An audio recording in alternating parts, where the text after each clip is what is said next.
Hey,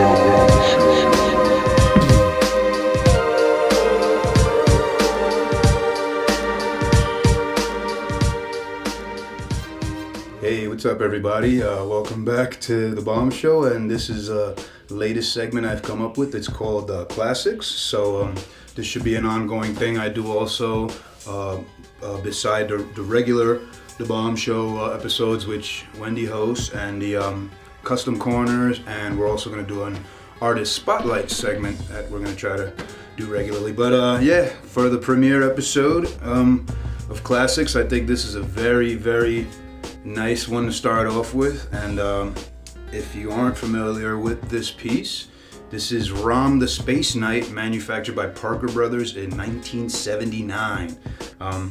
As you could tell by the colors and the style of the box and everything, it definitely gives you that 70s feel. The colors, just the way everything is done. Pretty cool box, definitely takes me back. Doesn't look like any kind of packaging today. But yeah, so the box is basically a 5-panel flip lid window box, and you can see ROM inside of there. And ROM is an old comic book. I believe it was a Marvel comic, and I almost think the toy might have I think the toy may have been actually before the comic books. I'm probably wrong about that, but for some reason I feel like this was the comic books were actually based on the toy. I'm sure somebody out there knows, and you can comment and let me know if I'm wrong or not. It's cool. It's no problem. Anyway, I remember as a child growing up in the 70s, and I went over to a cousin's house of mine who lived in Manhattan, and they were a little older than me, and I remember they had this piece, and I went to their house and they were playing with it and everything. I didn't get to play with it, but I thought it was amazing. When I saw it, it was so freaking cool. I mean, I didn't have anything like this back then. I think the coolest toys I had back then were probably some Mego figures, some of the Remco monsters, and maybe like some Star Wars stuff. And but this guy was like, this was like a super high-end figure, I guess, at that time. I didn't know of any other electronic action figures at that time. There probably were some out there, but this was the first one I remember seeing. And I remember at my cousin's house, man, to be totally honest, I remember I wanted to steal it. I wanted to take it home. I didn't care that it didn't belong to me, especially since I didn't get to mess with it. This is the reason why I'm calling this a classic, is because this never left my mind from back in the 70s when I saw it. Growing up, I never forgot about this piece, and as an adult, I acquired it. Several years ago, we got this piece, and so I guess, yeah, let's take it out of the box and check it out. And there he is, ROM The Space Knight. Definitely has a very, very vintage look and feel to it. Very, very simple toy, but I think for its time, I think it was very effective. Obviously, it stood in my mind. I never forgot this guy. He's really, really simple. He's got articulation points at the shoulders, at the hips, at the knees, and just a little bit going on at the ankle. Nothing crazy, but what really actually made this guy special were his electronic features, which he's got quite a few of them, and well, quite a few different variations of his electronic features. And for those who don't know, this guy was actually a major influence on the design of RoboCop, who is this guy. And I'm sure most of you guys know who RoboCop is. If you don't, I don't know. RoboCop is super iconic to me, but RoboCop's costume was very much influenced by ROM.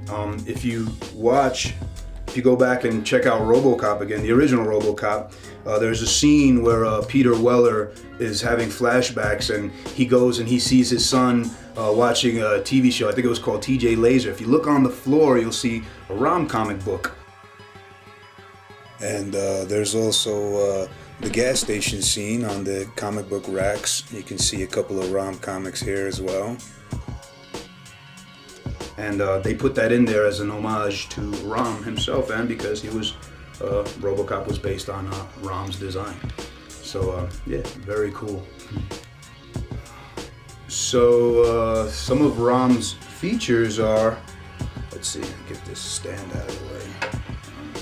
If you notice, he's got some buttons at the top of his jetpack there. He's got 2 program buttons and his on-off switch, and he ran on one 9-volt battery. Very simple.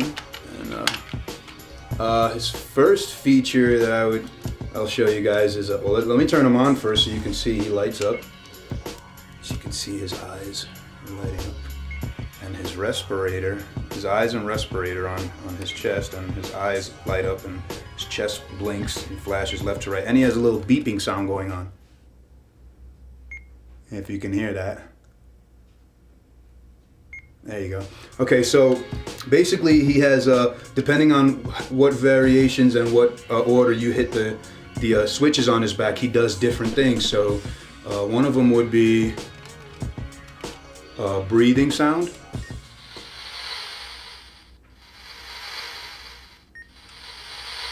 I think that was, I thought this was amazing when I was a kid. I thought it was so freaking cool.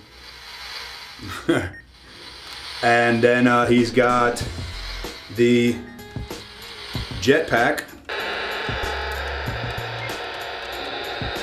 You can actually see the jetpack lights up as well. I thought that was freaking amazing. And then he has other accessories which also work with his programming buttons and his electronic features. So let's show you some of those. His first accessory is called the neutralizer. That's his first weapon, and I'll show you how this works.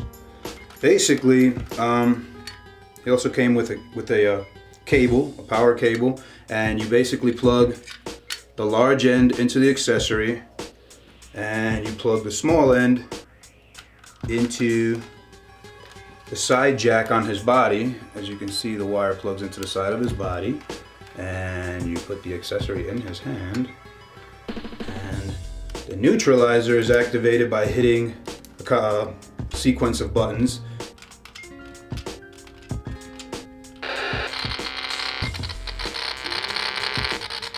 That's his neutralizer working there. That's really cool. Isn't that cool? Okay. Okay, this accessory is called the Energy Analyzer. It looks like the neutralizer, but it's very different. I'll show you what this one does.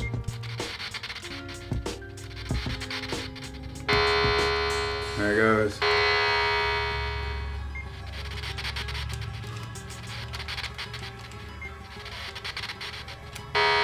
Isn't that cool? I thought that was freaking awesome as a kid, man. It blew my mind.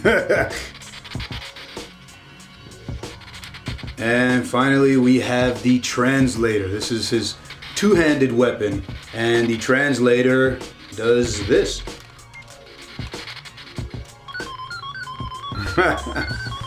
Now that's classic old school science fiction at its finest. Isn't that cool? So, yeah, and then he should go back to breathing, I guess. Or, yeah, there he goes. Yeah, so this was a really cool toy as far as I was concerned from back in the 70s. I think he absolutely is up there with, you know, some of the most classic toys from the 1970s. There was definitely nothing like this guy back then. And he's 1/6 scale, which is kind of cool because we're big into 1/6 scale now, and yeah, ROM was a big deal for me when I was a kid. ROM The Space Knight, and he's definitely gonna stay with me until. So yeah, he's an awesome collectible, and thanks for watching the Bomb Show Classics. Peace.